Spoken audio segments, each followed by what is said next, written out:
Bismillahirrahmanirrahim. Sering was-was ketika berniat saat berwudu. Jadi begini, perlu sampean ketahui bahwasannya dalam niat wudu tadi tidak seribet yang sampean pikir ya. Jadi tidak harus ketika plek air mengenai awal wajah di situ harus meletakkan niat ya. Karena begini, Musannif Fathul Mu'in atau Syekh Zainuddin Al-Malibari ini memberikan dua gambaran atau dua cara.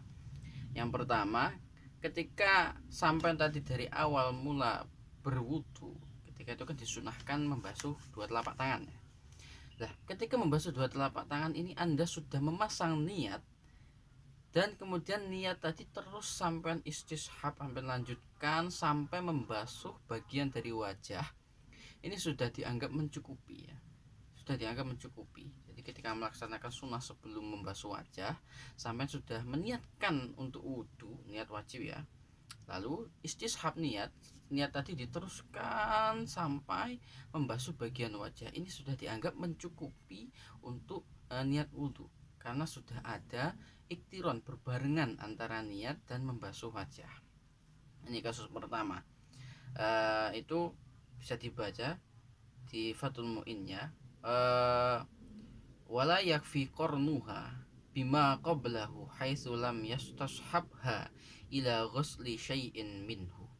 Tidak mencukupi membarengkan niat tadi dengan sesuatu sebelum wajah, tapi tidak mencukupinya beliau tambahkan qaid, catatan haitsu lam yastashab, sekira dia tadi tidak menistishabkan terhadap niat tadi sampai ila ghusli syai'in minhu, sampai membasuh sesuatu dari wajah. Ini tidak mencukupinya kalau tidak ada niat yang ikut dalam membasuh wajahnya.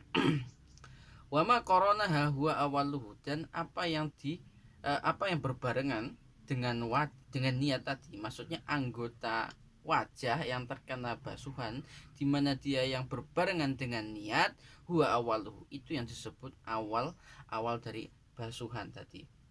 Nah, tapi ketika nanti konsekuensinya melaksanakan ini, ketika kok ternyata saat madmadah itu kumur-kumur, sampai nanti istishab niat mulai dari membasuh tangan, kemudian madmadah kumur-kumur, ingat wajah itu mana yang terlihat secara zahir, termasuk bibir, merah-merah bibir yang terlihat ya saat seperti itu termasuk anggota zahir wajah. Jadi ketika madmadah kok sampai istishab niat tadi terbasuh sedikit daripada area wajah ini sudah dianggap membasuh wajah, maka kesunahan selanjutnya, misalnya habis madmadah istinsak misalnya, atau habis madmadah nanti siwakan, itu tidak dianggap masuk dalam sunnah lagi, karena dia sudah dianggap melaksanakan fardu, yakni membasuh wajah.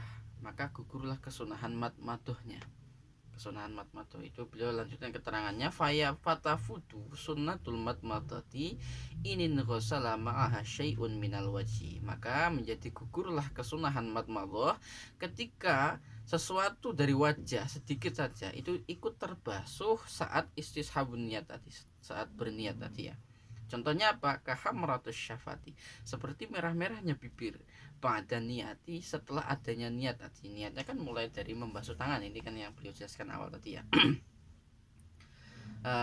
Maka caranya biar nanti tidak gugur kesunahan tadi, Anda tadi harus berniat dari awal tadi, niat sunnah wudhu, baru ketika mau membasuh wajah itu niat wajib ya, niat wajib tadi. Lalu yang kedua, sampai harus tahu, ketika saya analogikan kembali bahwasanya tidak harus plek di awal membasuh seret, awal datangnya air ke kulit di situ harus meletakkan niat, tidak harus seperti itu. Toh andaikan dia bisa melaksanakan demikian juga sah. Tapi kalau tidak bisa, maka begini saja biar lebih mudah. Sampai tadi tetap teruskan membasuh. Basuhan itu apa sih? Ghuslu itu adalah sayalanul ma'i alal atwi. Itu secara lugatnya adalah mengalirnya air kepada anggota, mengaliran air di wajah. Maka itu selama ada air yang mengalir di wajah itu disebut membasuh. Nah, tadi kan harusnya membarengkan niat dengan basuhan wajah. Maka selama air mengalir di sini, Anda memasang niat, misalkan membasuh seret. Nah, ketika mengalir sini sampai baru bisa niat, saya niat wudhu. Maka bagian sini yang kena airan sini tadi itu yang dianggap awal mula basuhan. Maka bagian awal sebelum yang terkena air duluan tapi tidak ada berbarengan niat, ini belum dianggap awal basuhan. Maka nanti tinggal ngulang aja, karena tidak wajib keseluruhan wajah diniatkan bareng semuanya, tidak. Pokoknya juzuknya saja, juzuk daripada wajah yang ada berbarengan dengan niat dan ghuslu itu sudah dianggap awal mula basuhan dan itu sah. Selanjutnya tinggal meratakan air ke seluruh anggota. Nah, ini penjelasan sedikit dari saya. Marjinya bisa difahami dari kitab Fathul Muin dan I'anatul Talibinnya. Sekian, terima kasih. Assalamualaikum warahmatullahi wabarakatuh.